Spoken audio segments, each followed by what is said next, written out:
Good morning, everyone. Good morning, local community. Good morning, global community. Welcome to Unity Naples. I'm so happy to be here with you today.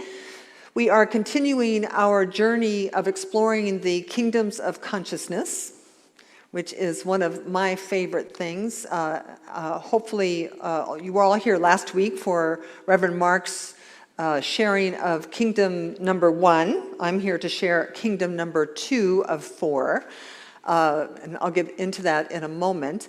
You know, this work is important because all of us are on a journey of awakening. All of us are moving, growing in consciousness, evolving in consciousness every day in every way. And if you're here, you clearly are about that, unless you have some other hidden reason for being here. But most people, if they're here, they are seeking. You know, we're seeking to grow and to evolve. I wanted to share with you a little bit the foundation, a foundational idea for moving through this work. And it's called, Reverend Michael Beckwith is the creator of the Four Kingdoms work. And he coins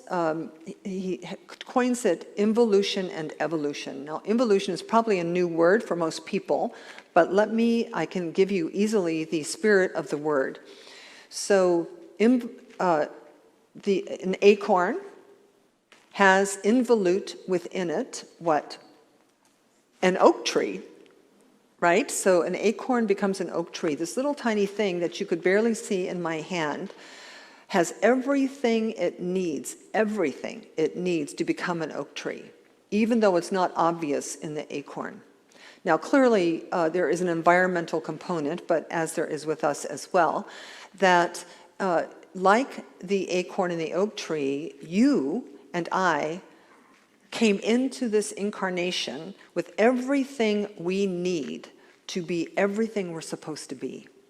That we so involute within that first precious moments, you had everything to be the unique, individualized expression of God that you are.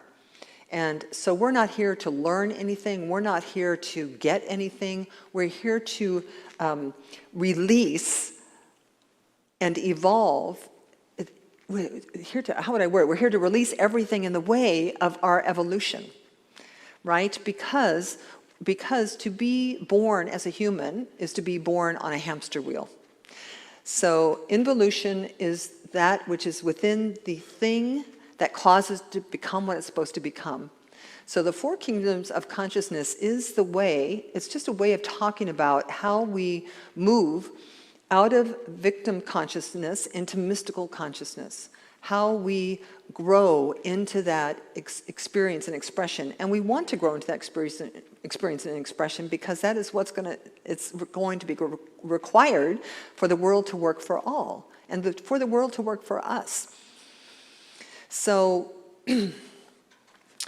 Ernest Holmes, so this particular, well, let me go over the Four Kingdoms, just to name them for those of you who aren't familiar with them. You know, it's also a process where we give up, we move out of an ego-driven life into a spirit-driven life.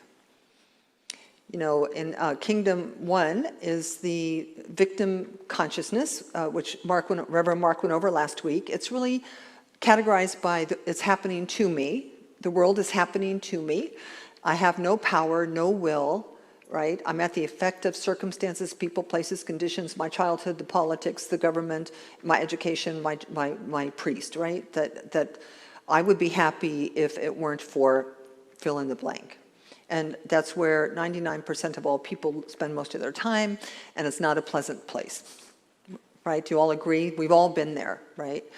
So that was Reverend Mark's last week. This week we're doing kingdom number 2, which is by me. So we move from it happening to me to I'm doing it to the world. And we'll talk about that more today. This is a really interesting step along the way that we sidestep sometimes. We want to go right from victim to mystic, and it really doesn't work because the ego hasn't gotten out of the car yet. So in kingdom number 2, so in kingdom number 1, the ego's driving your car and the spirit's asleep in the back seat, Kingdom number 2, the ego and spirit trade off on who's driving. And we'll tell you, that'll be clear by the end of today. We're going to talk about that today. Kingdom number 3 is through me, or instrument or channel consciousness, where it's to me, by me, through me is kingdom number 3, and kingdom number 4 is as me. So Jesus clearly walked this planet in an as me consciousness. God and I are one. The Buddha, God and I are one. Right? All of the great mystics, and Meister Eckhart, God and I are one. But for today, we're going to explore kingdom number 2. Now, so Ernest Holmes also said, so Ernest Holmes was the founder of the Science of Mind, and I'm a trained Science of Mind minister who happens to love unity. I've served many unity churches. Ernest Holmes used to describe God as both love and law. God's love and God's law. Kingdom number 1, there's not too much of an experience of God as a reality in general. That it's, there just isn't. Kingdom number 2 is primarily God's law. So it's going to feel a little scientific. You know, Ernest Holmes also said, won't it be a great day when science and religion walk hand in hand into the world? So kingdom number 2 is about the science, and it's the rule book of life. It's the instruction booklet that nobody got. It is, because if we knew how it worked around here, we'd have a way better experience. So we're just all on the hamster wheel doing what we were told to do, believing that if we did all those actions that we would be happy, peaceful, wealthy, wise, and whatever. Nobody really said, well, no, there are some things you should really know. So as an example, gravity is a physical law. Yes, everyone knows gravity. We don't worship gravity. Nobody doesn't believe in gravity. Nobody gives their opinion about gravity. Gravity, by the way, doesn't care if you like it or not, if you believe in it or not. Gravity doesn't care if you're a good person or a bad person, a saint or a sinner. Gravity just works all the time for everybody, exactly the same, no ifs, ands, or buts. So like with all physical laws, you and I are in harmony with it. We cooperate with the physical law of gravity. Are you with me? So, and how do we cooperate? We don't walk off cliffs. And, you know, some of you are really belligerent, and you think, well, I think gravity sucks. I don't believe in it. Watch me. Well, good luck. Physical laws also exist, and they've always existed. So electricity was always here. Now, cavemen didn't know that. Didn't mean it wasn't here. We, human beings, did not create physical laws. We simply observe them. We learn about them. And then we figure out how to use them. There are, and by the way, the discovery of electricity and the utilization of electricity was a function of human evolution. Can you see that? As we evolved as a species, we then began to notice things we couldn't notice from a less evolved state of being. Humanity is now in a place where we are discovering spiritual or mental laws, non-physical laws. We are discovering them and figuring out how to use them in order to enhance our life experience. Jesus knew about them. He taught us them. It is done unto you as you believe. That's a law. That is a mental law. We'll go over some of them in a minute.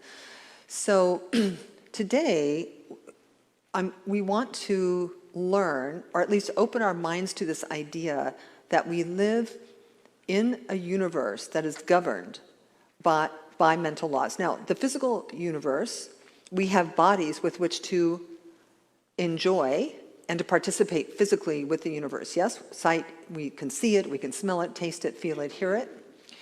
We also have mental faculties with which we can participate with the mental laws and principles. We have thought, beliefs, intention, will, imagination. all of those qualities let us move into manifestor consciousness, or kingdom number 2. The sooner we believe this, and the sooner we get in harmony with these spiritual laws, the sooner we begin to have more co-creative capacity with our environment. This kingdom number 2 is also often called called the law. So I just welcome you to the yellow brick road. Right, we step out on, you're not in Kansas when you move into kingdom number 2, you are not in Kansas anymore. I guess that's kind of funny, right? Yes, you're just not in, so Reverend Mark shared last week that to move out of kingdom number 1, which is a big movement, by the way, some of us, it takes years for us to really complete that experience of victimhood, to release and move forward in your own spiritual awakening, we have to give up blame, shame, regret. You just have to let them go, right? Because blame, shame, regret keeps you in victimhood. It keeps the ego driving your car. It keeps you off the pathway of your own awakening. And he also shared that the power word for the movement from kingdom 1 to 2 is responsibility. And by the way, I don't know about all of you, but my childhood was no piece of cake either. And it was really easy for many, many years to say, I'd be a happy person if only my parents didn't get divorced. I could find real love if only my first, third, I don't know which husband, whichever husband had only not done what he did, right? Or I'd really have a really peace-filled life if I didn't have this physical challenge. All of that keeps us from evolving. So we have to take responsibility. The power word for movement is responsibility, because we are grown people now, and your happy life is in your hands, no longer in your mother's hands, no longer in the priest's hands. It's in our hands. We get to decide, who am I to be? Because remember, the oak tree that you are is already in there. You don't have to put it there.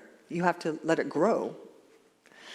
So, on the yellow brick road, we are moving. It is the rule book. It is the home of learning how to use the spiritual mental laws and principles, which, by the way, are no different than gravity. And it's not like you choose to use them. You're not over there going, I think I'll use the law of attraction today.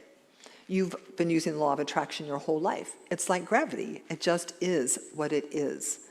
So it's not the awareness. And by the way, you probably can't really catch this intellectually. You have to catch it in consciousness, And I have to tell you that when I first heard these words spoken by Dr. Michael Beckwith, who created this way of talking about it, this work, I was so relieved.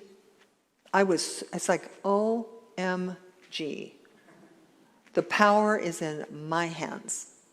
In Kingdom 2, the power is in your hands, because you learn about these spiritual laws and principles and how to use them and be in harmony with them. And the law of reciprocity is just like gravity. It doesn't care if you believe in it or not, right? So when we look at our outer circumstances and we don't like them, well, just know that these laws of creation, these creative principles, have been used incorrectly or in ways that you don't want to go, but that we can, in any moment, change that by changing our thinking, changing our beliefs, harnessing our mind. We have will.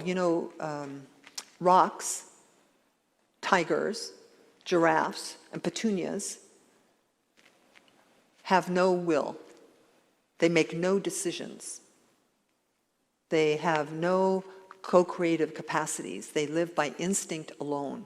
They exist, all made of God. Everything, God is everywhere. There's no place where God is not. But you and I are like this close to angels because we decide, we think, we ruminate, we regret, we create, we have anticipation. So we're going to learn about those today. Now also, keep in mind that it's not like we graduate to Kingdom 2. It's like, today I'm a victim, tomorrow I'm a victor. Today I'm a victim, Tomorrow I'm a victor. Oh, and then the day after that, I'm a channeler of the divine. It goes more like this. Victim, manifester, victim, victim, manifester, manifester, manifester, victim, victim, victim, right? Because it took us a lot of years, 29 years to get where we are. 29 years to get our belief systems, to get our subconscious, unconscious in the place that it is. It's taken us a long time to get this, the ego, to get us, the persona solid. It can take time to undo that, to release all that. And part of it is possibility, like just believe in possibility. It's not true that you can't change. It's not true the apple doesn't fall far from the tree. It's not true that you are what you are. It's not true.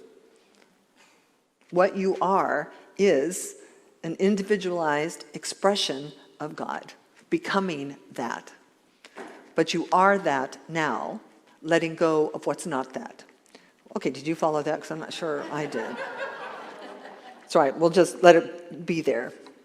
So the point being, be patient with yourself, because Dorothy was on the yellow brick road for a long time, looking, right? Bumping up against courage, bumping up against all of the things she bumped up against. So incrementally, we go out and we say, wow, I'm feeling like a victim today. Let me use the resources I have to turn that around, to change that, to think a new thought about it.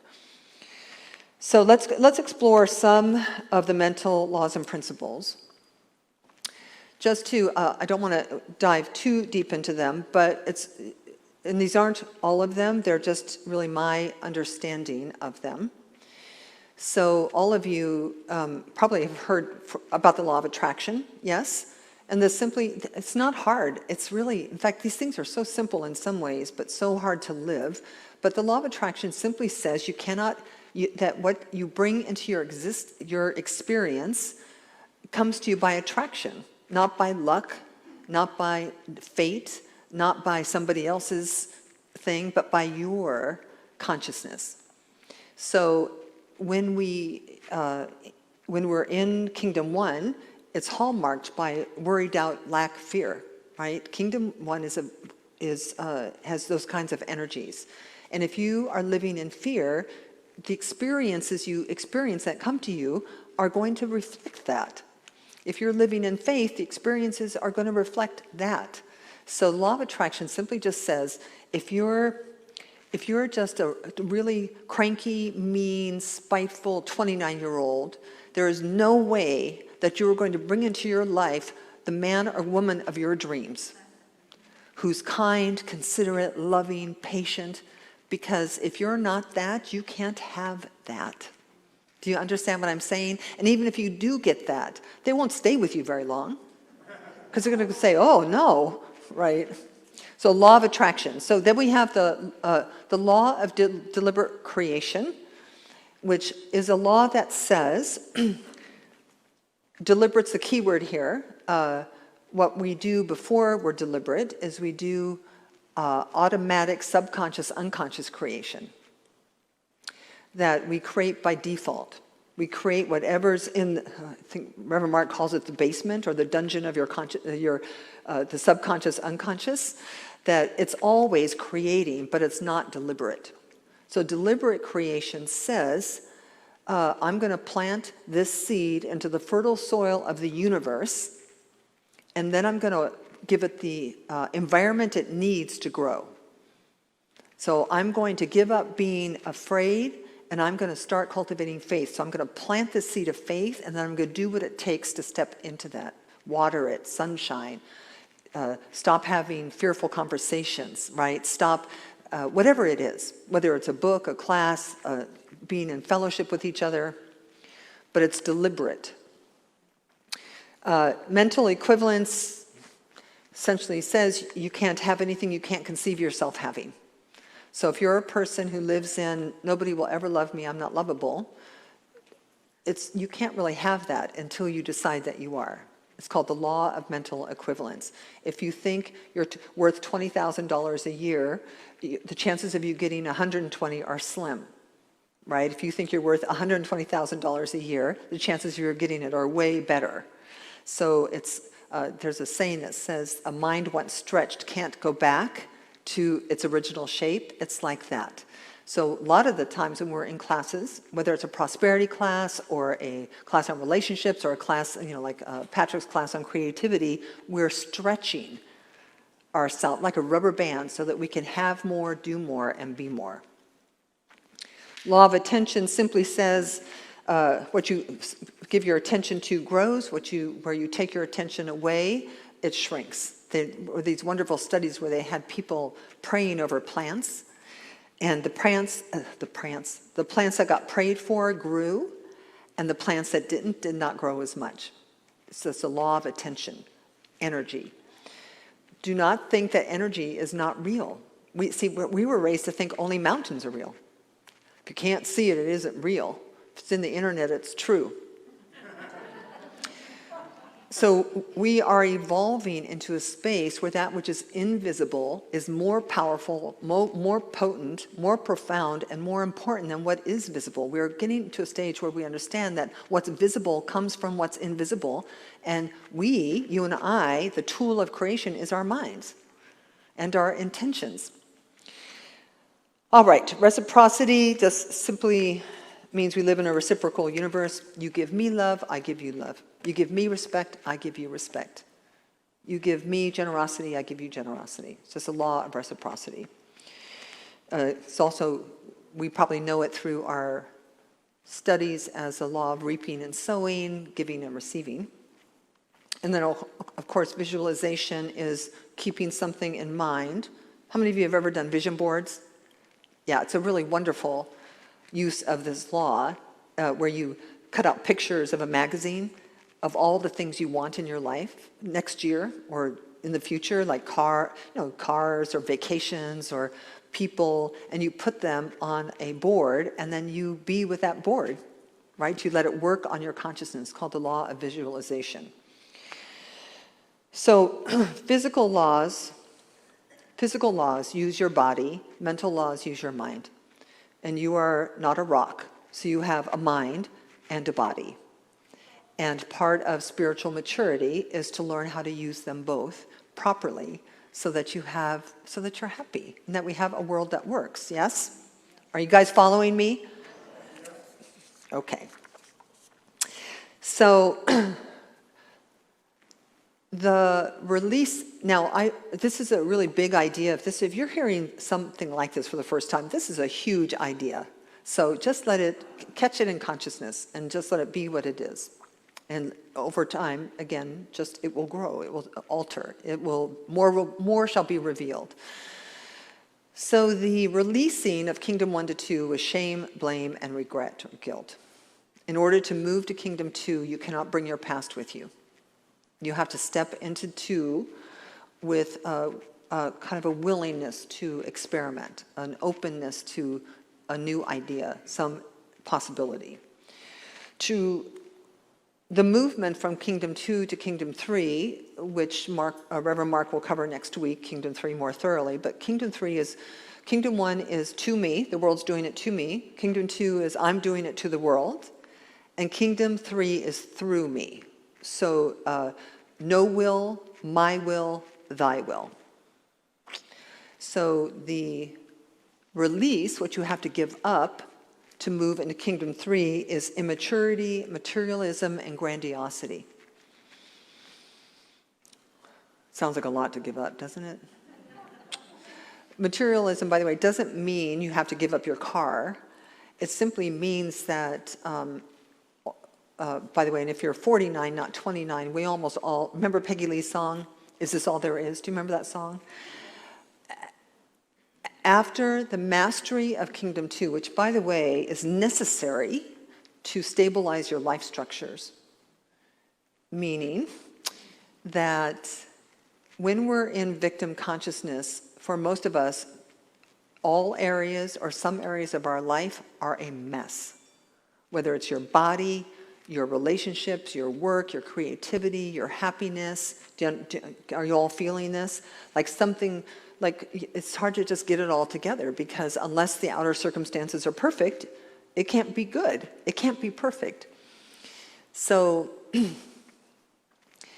So material, it's tempting in Kingdom 2 to get really, say, oh my God, I just manifested a new house. Oh my God, look, everything on my vision board came true. But if you want a closer relationship with God, a closer, remember Ernest Holmes called it love and law. 1, ego's driving the car. 2 is really about the rule book of life, the yellow brick road, learning how it works around here. And then level 3, you begin to care less about the car and more about the spiritual qualities, that a closer walk with whatever God means to you, whatever that higher power is for you. Grandiosity is purely just as, I mentioned already, it's this idea that we think that we invented gravity, or that we founded electricity, or that we somehow have something to do with the awe and the wonder and the majesty and the beauty that's surrounding us, and we have nothing to do with it. Now, we can make beautiful things, truly. An artist can draw a beautiful painting. We're not talking about that. We're talking about, as beings, we're here. And by the way, any truly beautiful painting was in Kingdom 3 or 4, not in Kingdom 1 or 2, really. Because you begin to channel, we channel spirit through our music, through our writing, through our speaking. So we just give up immaturity, spiritual immaturity, which, by the way, we do here, right? That we've pretty much kind of given up that God's a man on a white cloud with a beard, judging us, punishing us, rewarding us. It's nothing to be afraid.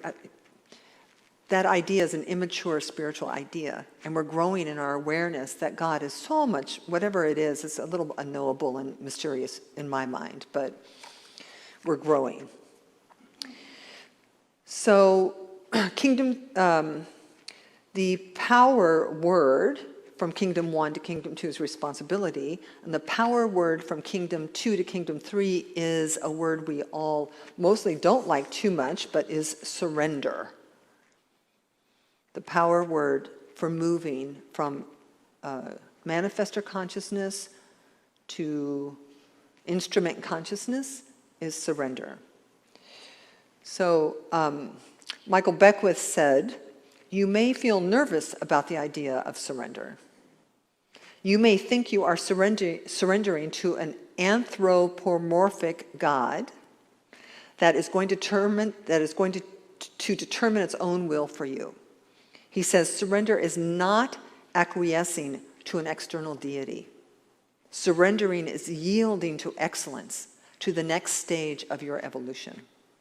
It is the surrendering to the lesser you, to the greater you, to the mediocre you, to the excellent you, to the fearful you, to the faithful you. Surrendering is saying, in my mind, bring it on. I can't see it, but bring it on. Bring on more peace, more love, more generosity, more compassion, more kindness. Yes? So Ernest Holmes said, I'll read you this from the Science of Mind textbook. He said, regarding the laws, let us then approach mental law with awe, but not with any sense that we are unworthy. Let us approach it normally, happily, willing to accept it, glad to experiment with it, believing that as a result of our efforts we shall derive a great good, a better understanding of the natural laws of life as they apply to us and to our relationship to the universal scheme of things. So it may be, here's my prayer, my fervent prayer is that everyone on the planet moves into level 2. And that they evolve up to an awareness of the rules of life. Because if they did, there would be no more war, no more hunger, no more violence, no more abuse, no more addiction. And not because Kingdom 2 is so spiritual, but because to get to Kingdom 2 and to live there, you have to give up the cause of all of those things, which is shame, blame, and guilt. So a world without shame, blame, and guilt is a world we want to live in. Some of us will continue to move into mysticism. Some of us will continue to become lovers of God, therefore lovers of humanity. But you don't have to be a religious soul to learn the rule book and to get onto the yellow brick road. And so it is. Let us pray. I hope it wasn't too much. It's a lot.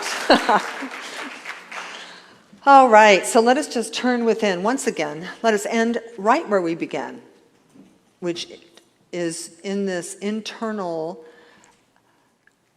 space and place. Bless you. This internal home of the divine.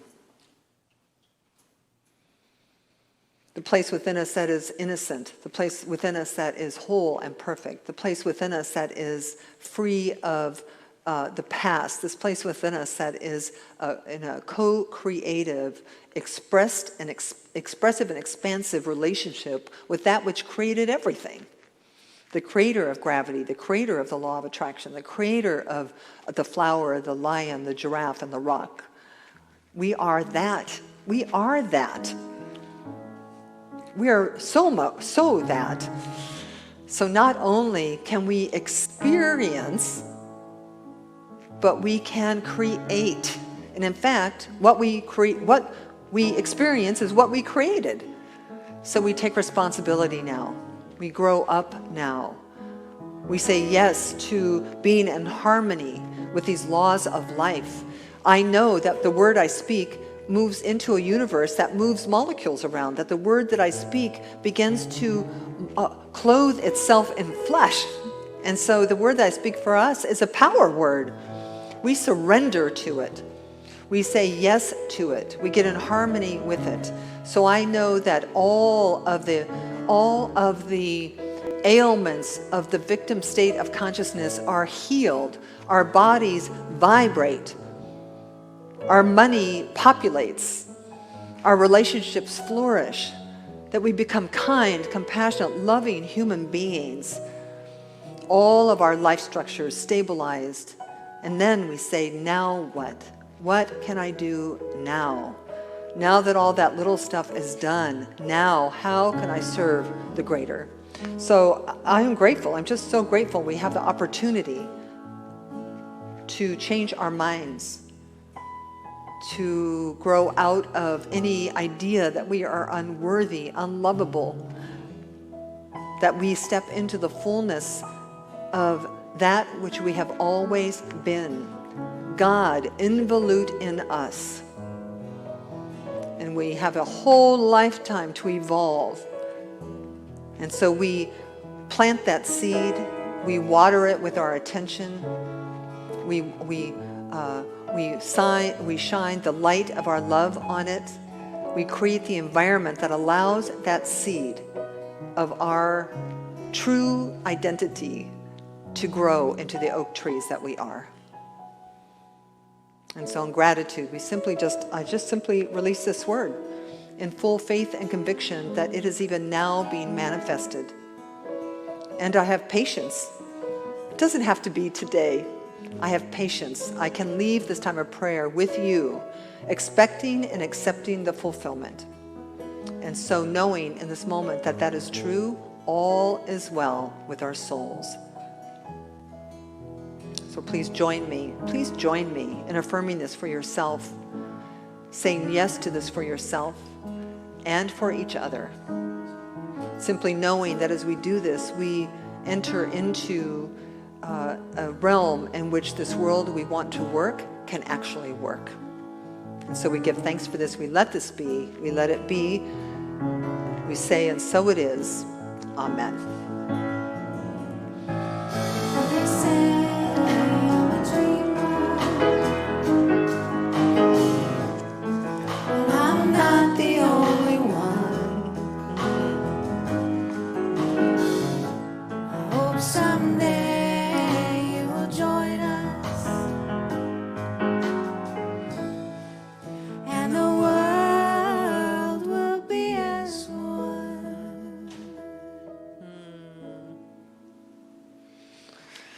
A legendary song by a legendary man, sung by legendary people in our church. Thank you both.